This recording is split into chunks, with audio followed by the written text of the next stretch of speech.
जय जगन्नाथ बंधुगण आज आम जाना किपर पानी कखारु बड़ी तैयारी कराए। प्रथम गोटा बिरी को नहीं आसवा ताको दी फाड़ चोरी दबा।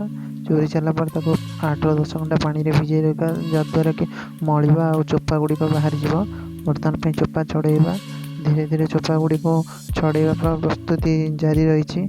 धीरे धीरे हाथ में ताको रगुड़ा जहाद्वारा चोपा गुड़िक धीरे धीरे छाड़। चोपा गुड़िक छाड़ी सारापर तार ऊपर चोपा गुड़िक बाहर करवा।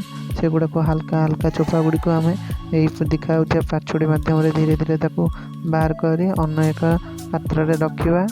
एवं एबे परवर्ती सोपान को जीवा।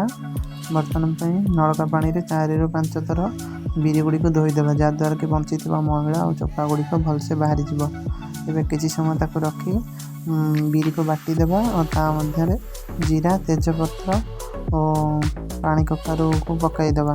पकई सारा पर एबे फेणिया प्रक्रिया आरंभ हो। देखो किपरि फेणिया प्रक्रिया करा जाउछे।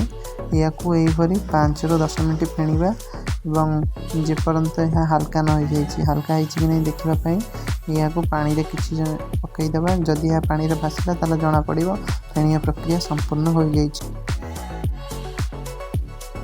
बर्तमान आमर फेणा प्रक्रिया शेष हो जाए। एबे कुला ऊपर तेल लेपन करी तापर आमे बड़ी पारिबा। हाथ में फेणा जाइथिबा बिरी बटा को नहीं ताको गोल गोल करी कुला ऊपर रखिबा। धीरे धीरे एपरी करी आमे सब बिरी बटा को समाप्त करदेबा। देखंतु आंबर से हो जाइए बर्तमान पे बड़ी परा। एबे यही परा जाइथिबा बड़ी को 3-4 दिन टाण खरारे सुखई रखिबा। बर्तमान पे प्रस्तुत हो जाइए पानी कखारु और बिरी बड़ी।